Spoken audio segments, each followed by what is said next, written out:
This is Chapter 14 of Hattie Big Sky by Kirby Larson. May 1918. The Arlington News. Hanyakker's homily, chicken farmer. I may not have finished high school, but my homestead life continues to provide essential education. I have learned that no price can be put on good neighbors. I don't mean to imply I merely treasure the folks around me for the way they help. Granted, I wouldn't be looking out at a quilt of sprouting grain as I survey my flax and wheat fields had my neighbors not intervened. Nor would I be blessed with several new additions to my homestead family. Rather, the lessons this life has planted in my heart pertain more to caring than to crops, more to golden rule than gold, more to the proper choice than to the popular choice. About 2 weeks after the standoff with the wild horses at Wolf Creek, I hied myself to Vida. I had a check due from Mr. Miltonberger, and I hoped there were some letters. Since the fire, I had lost Traft's front door delivery service. If I never saw that man again, it would be too soon. To my very pleasant surprise, I was not the only pilgrim on the path that day. "Leafy!" I called out to the figure striding purposefully ahead of me. She turned and waited for me to catch up. "Doing any more of them burlesque dances out there on the prairie?" She grinned. "Barely told! Honey, a story that good can't be kept under a barrel." Leafy shook her head. "Wouldn't you love to know what that stallion made of you?" She chuckled. "What takes you into town?" I decided to shift the subject. "Oh, a bit of this and a bit of that." She patted her knapsack. "And an errand for Carl. He's done planting." I sidestepped a patch of gumbo lilies. "What's keeping him so busy he can't get to town?" She looked thoughtful. "Yes, well, he says he don't want to leave Paralee alone, but—" Her voice trailed off. I picked up my pace a bit. "But what?" Leafy had about 20 years on me, but you'd never know it from her stride. "It's this Council of Defense monkey business. Those Martins and their knucklehead friends have gotten the whole town worked up. Did you know they broke up services last week at the Lutheran church? Traft fined Pastor Schatz. Said next time he'd put him in jail." Leafy shook her head. "You tell me the good Lord's in charge of this mess, and I'll scream." "Is that why Carl isn't going to town?" I shivered. Paralee asked him not to. Leafy flipped her tobacco pouch from the front pocket of the man's shirt she always wore. She expertly rolled a cigarette and lit it. She also asked him not to go to services at the Lutheran church, but that he wouldn't do. She picked a shred of tobacco off her tongue. "That man never went before, but now that there's trouble, he's determined to attend." We made the last turn on the path, and the Vida church popped into sight. I thought about Reverend Tweed's last sermon, winning the war at home. They wouldn't hurt anyone at a church, would they? That wouldn't stop them. Leafy took an impatient puff. "Did you hear about Edward Foster? They nearly lynched the poor old man simply because he said too many of our boys are dying in the war. And him a distinguished veteran." Leafy stopped to loosen her bootlaces. "Rock," she grumbled, leaning on me to shake out her boot. Nothing came out. She peered inside and shook it again. "Like trying to find an honest man on that silly Council of Defense," she said. She laughed at her own joke and slipped her boot back on. "You shouldn't joke like that." I looked around. "What if someone overheard you?" She snorted. "Let them try to come after me." She patted my hand. "Listen, There are worse things than the wrath of the Martin brothers. And the worst thing of all is standing by when folks are doing something wrong. She seemed to turn her thoughts somewhere else, as if there was something more admirable about Lemuel Johnson because he was 100% American, whatever that is. She turned to look at me full in the face. Now you tell me, you think I should keep quiet when those pea-brains turn their meanness on Carl because of where he was born? She fixed her gaze at me. I thought about all that had happened in the last month or so. No, not keep quiet, but I stopped. Will you listen to me? She shook herself like a hen unruffling its feathers. All worked up over them toads. Sorry, Hattie. Let's stop in Charlie Mason's cafe and have us some pie and coffee. I wondered how a person got like Leafy, or even like Traft, so sure of what was right. Maybe when I was Leafy's age, such matters would be clear as glass to me as they were to her. Right now, it seemed to me that life was as clear as the cup of muddy coffee Charlie Mason served up. You want to walk back together? Asked Leafy, scooping up her last bite of buttermilk pie. Meet back here in an hour or so? I agreed, paid for my pie and coffee, and left my nickel change for a tip. My errands would take me to Nefsker's store and the post office, all one and the same, and all connected to his sod house. Mr. Nevsker greeted me as I stepped inside. Got some mail for you. Thank you. I flipped through the envelopes. Thank God there was one from the Arlington News. That meant I could buy a few supplies. I could use another bag of beans, I said, and some kerosene. He set my items on the counter. How are things out your way? Fine. I opened my pocketbook. You should see my fields. They're green velvet quilts. I laughed at myself. Never thought the sight of growing plants could be so thrilling. It's something I've never thought of, he said. Wait till you see the flax in bloom. I've never been to the sea myself, but I imagine it couldn't be bluer than a field of flax. I'll look forward to that. I handed over what I owed him. Mr. Nevsker cleared his throat. I hate to mention this, Hattie, but Chester left a bill here. A bill? My hand froze in midair over my pocketbook. He nodded. For the fencing. He fumbled under the counter and brought out a piece of paper, an IOU. I looked at it. $220?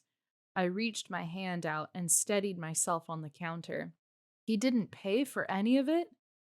He took sick. I didn't want to push it. He cleared his throat. I fumbled with my pocketbook. $220. I'm sorry. It can't be all at once. I counted out every bill in my pocketbook and set the money on the counter. He didn't reach for the bills. I should have told you sooner. He looked as sick as I felt. I know times are tough. I've got the bank pushing on me to collect on accounts. Thank you, Mr. Nevsker. I started numbly for the door. I'll get this paid off as quickly as I can. In a fog, I moved through the doorway. If I hadn't been in shock, I might have had the wherewithal to turn a cold shoulder to the next person I encountered, Traft Martin. He made a fuss of tipping his hat to me. Good day, Miss Brooks. How is the homesteader today? Fine, thank you. I cradled my parcel to my chest and began walking. Let's see, $220 from... How much did that leave me? You heading to the cafe? He fell into step beside me. Allow me to escort you. Oh, there's no need. Oh, Lord. I envisioned my ledger in my mind.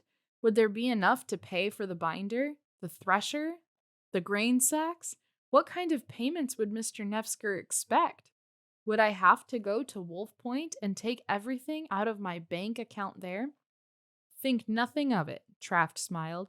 Are you all right? Would I need to take out a loan? Carl didn't believe in them, but Hattie? What? I realized he was still walking next to me. I walked faster. I haven't seen you in a while, he said. His words jarred me out of my shock. He hadn't seen me in a while, he says. Well, I'd seen him and his handiwork. For a short woman, you cover a lot of ground, and quickly. He put his hand on my arm to slow me down. Is there some reason you want to avoid me? I couldn't believe his gall. Some reason? Some? He spread his hands, palms up, as if inviting me to explain. It may be true that discretion is the better part of valor, but Leafy's words as we walked to town were still rummaging around in my brain. And the nerve of this man! Was he stupid as well as mean? I saw you. Saw me? After the fire at my house. Traft's body jerked back for an instant. It was as if he'd been struck. You've got it all wrong. Don't tell me you weren't there. My hands curled into angry fists. Don't add liar to your list of dubious accomplishments. I'm not lying. His voice lost all its bluster. I was at your place, but to stop another fire, not start one. Like the one you started at Carl's? No matter how my voice trembled, I would finish this. He held up his hands to stop me. His eyes looked sad, genuinely sad. That fire was none of my doing. He stopped. No sense in my explaining. I can tell by your face you wouldn't believe me. The sorrow in his tone softened my anger. No, please, explain. I have judged you guilty without... My words were drowned out by a terrified male voice. Whoa there! We turned to see what was happening. There, smack dab down the center of the street, wobbled Rooster Jim on a brand new bicycle. Watch out, I warned. He appeared to be headed straight for the front of the cafe. Put on the brake! Traft trotted after him. Brake! Other folks ran down the street too, calling out one suggestion after another. Rooster Jim didn't heed a thing anybody said. Bellowing louder than Violet that day with the wolf, he swerved this way and that. He narrowly missed a collision with Leafy, stepping out of Di's store. Jim, you fool! What are you doing? She hollered. Trying to stop this darn thing. The street took a dip downward, and Jim began to pick up speed. Mrs. Schillinger jumped out of the way in the nick of time, pulling little Edward to safety. Yee-haw! Rooster Jim crowed. His feet flew off the pedals as he barreled straight for Gust Trischelt's blacksmith shop. Traft ran all the faster to try to bring Rooster to a halt. Gust stepped out of his door and quickly assessed the situation. Head for the hay, he hollered, flapping his arms as if he could propel Rooster Jim toward the bundles at the back of the smithy. Traft had given up the chase. He panted hard, leaning against a post in front of Gust. He's going to roll clear to circle, he said. In one magnificent motion, Rooster Jim jerked the bicycle off course and careened, thunk, into the stacked bundles. He flew one way, the bicycle another. Leafy and I grabbed our skirts and ran to his side. Straw stuck every which way out of his shaggy hair. There was even a stalk in his beard. Jim! I reached him first. Are you okay? Leafy cradled Jim's head. Jim? She patted his face. Finally, he gave himself a shake. Last time I traded a pig for a bicycle, he mumbled. He pushed himself upright and picked up the wheeled terror. Only thing this is good for is... He spat straw and dirt out of his mouth. Absolutely nothing. Despite the wild ride, he managed to leave town with a great degree of dignity, holding his head high and his back stiff as he pushed the bike along the path. Gust picked up Rooster's forgotten hat. "I'll take it," I said. "We're due for a chess game soon." I took the hat gingerly between my thumb and forefinger. Good thing I'd bought kerosene. I could soak Jim's hat in it and evict all the bedbug rumors. "Now that was better than any movie show," said Leafy. She slipped her arm through mine. "Come on, girl. Let's walk on these slow but sure feet and get ourselves to home." We were a ways down the road when I realized I'd never finished my conversation with Traft. Could it be that he'd really not been involved in the fire at Carl's? He'd seemed so sincere. I didn't know what to think. Leafy chatted away the miles, so there wasn't much need for me to talk. My mind was a whirl with what I'd learned in town. Here I'd been so thankful that Uncle Chester had laid in the fencing supplies, only he'd forgotten one little detail: paying for them. It seemed small of me to be so unhappy when he'd done so much for me, but the IOU had been a bitter surprise. Would I ever stop fretting about money? I don't even remember bidding Leafy goodbye. After we parted company, I walked on, lost in thought. I was surprised when I found myself in my own yard, with Mr. Whiskers there on the steps, curled up next to the sunflower I'd planted in a coffee can. I couldn't stop thinking about Traft. Was he to be believed? Or had this war brewed up a sourness deep inside him, causing him to twist and turn like that flower as it tried to reach some sun? I reached down to scratch Mr. Whiskers behind the ears. "Cats are sure less complicated than people," I said. Mr. Whiskers purred in agreement.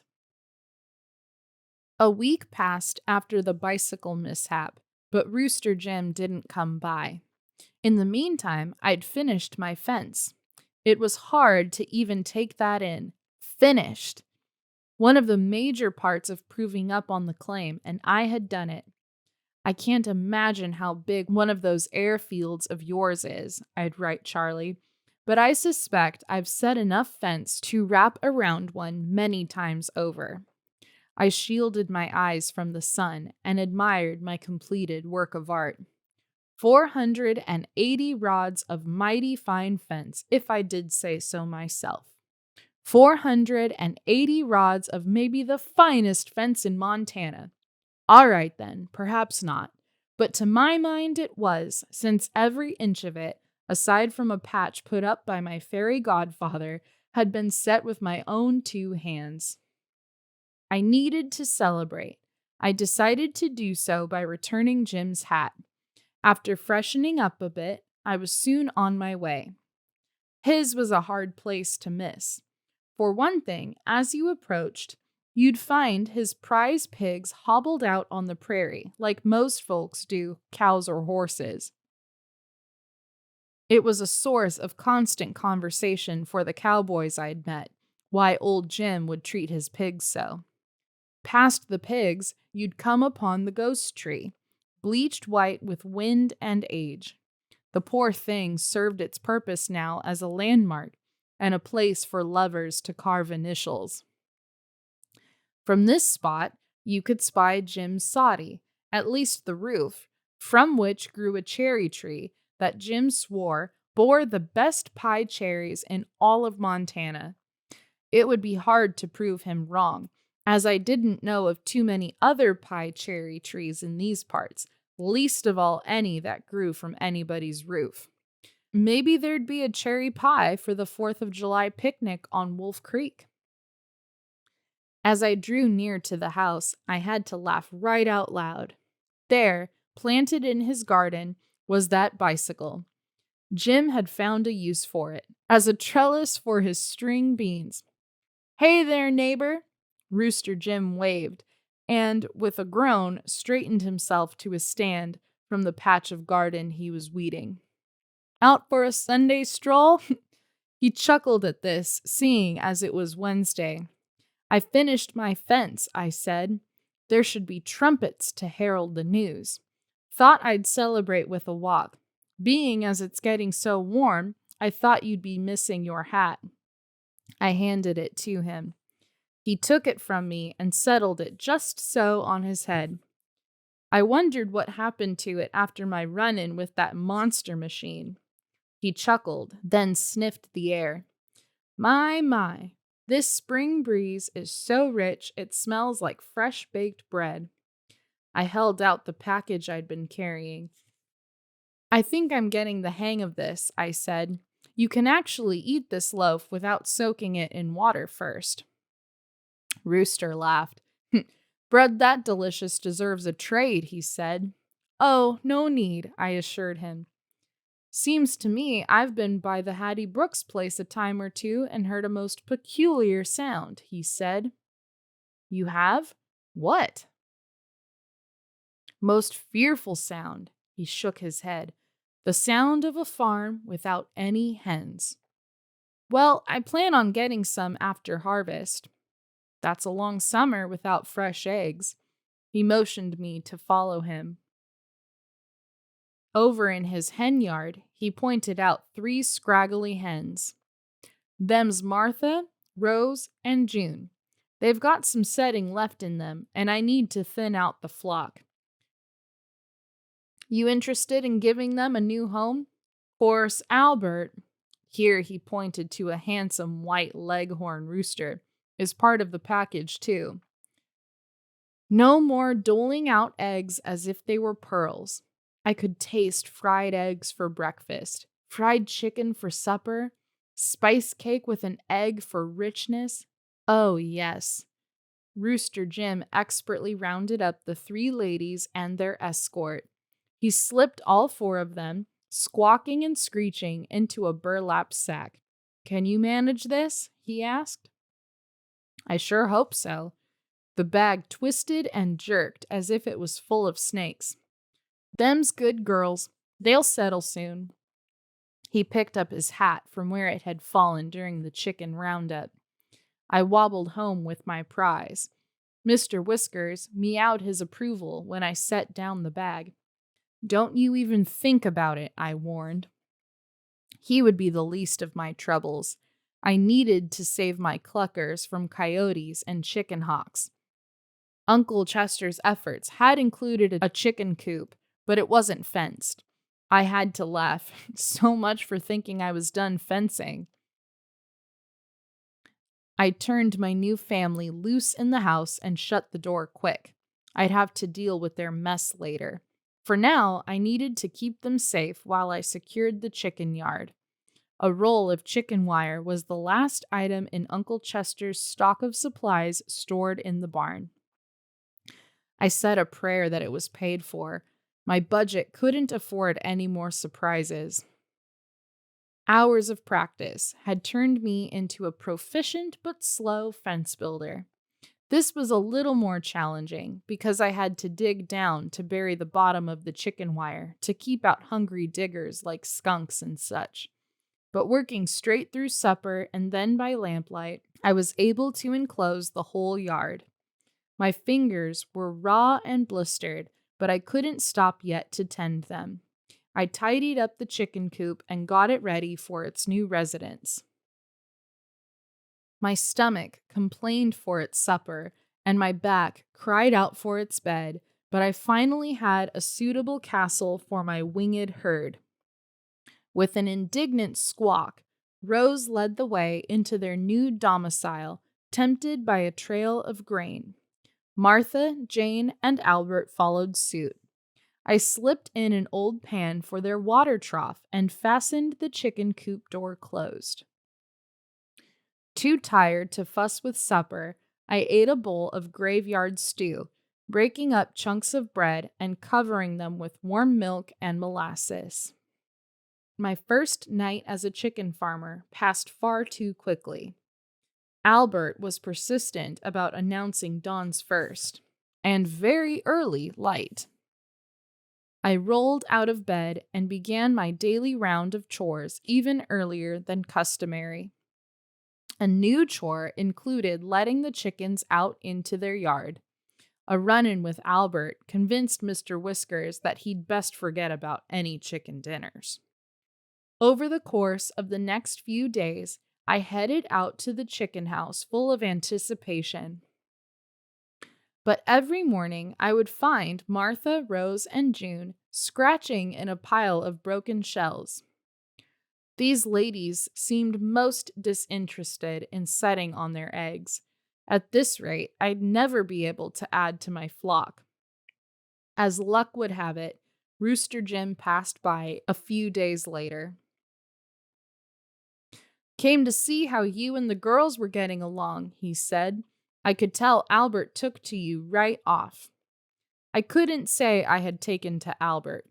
The dark circles under my eyes spoke to the rooster's propensity for early morning announcements. Unfortunately, he was essential if I was going to increase my chicken family from 4 to many. Rooster Jim inspected my fencing job. "Why, it's better than Andrew Carnegie could build with all his money." He slapped me heartily on the back. "But from the evidence, it seems the ladies aren't cooperating for you." "At least there were eggs this morning, and none broken." "I can't get them to set," I said. "I don't know what to do." Rooster Jim nodded. "It takes a firm hand with chickens," he said. "Let me show you." Soon he had the hens hobbled inside their coop. A little string went from one chicken leg to a nail in the wall. The string was long enough to allow each member of the feathery trio to step off the nest and get a bite to eat and a drink of water. "Now, tonight you set a bucket over each of them. That'll teach them to stay put." Rooster Jim finished his instructions as he stepped back to admire the chicken coop improvements. "Won't that frighten them?" I asked. "Nah." He smoothed his beard down over his broad chest. "And if that don't work, there's always the rain barrel." "For the eggs?" "No, for the ladies. If the bucket don't convince them to set, you dunk them in the rain barrel a time or two and turn 'em loose. Settles them right down." I invited Rooster Jim in for dinner, and we ate in companionable silence. I didn't know if he'd been pulling my leg with his instructions. I would try the bucket trick tonight, but if that didn't work, I didn't know what I'd do. I couldn't see myself dunking any chickens. By the next day, Martha and June were content on their nests. They bought right into the notion that they had a job to do. Rose was cut from the same animal cloth as Violet. She would not set. Another week passed. I'd had a short night and was in a mood when Albert announced, "Rise and shine." When I saw the broken shells under Rose's nest, something snapped. Coyote quick, I snatched her by the feet and ran over to the rain barrel. I tipped her upside down and splash, splash, splash. I baptized that bird, but good. She didn't move much when I pulled her up the third time. I set her down. She toppled right over. "Oh, Lordy, I've killed her." In my distress, I barely took note of Mr. Whiskers slinking along the ground. Perhaps he thought that a drowned chicken was fair game. I wiped my hands on my apron and cursed my stupidity. I shouldn't have listened to Rooster Jim. No doubt his surefire setting cure was a practical joke. Only now it had cost me 1/3 of my flock. I leaned against the rain barrel and mourned my loss. All the while, Mr. Whiskers slunk along. Since I wasn't screeching at him to get away, he must have thought he was free and clear to a nice feathered dinner.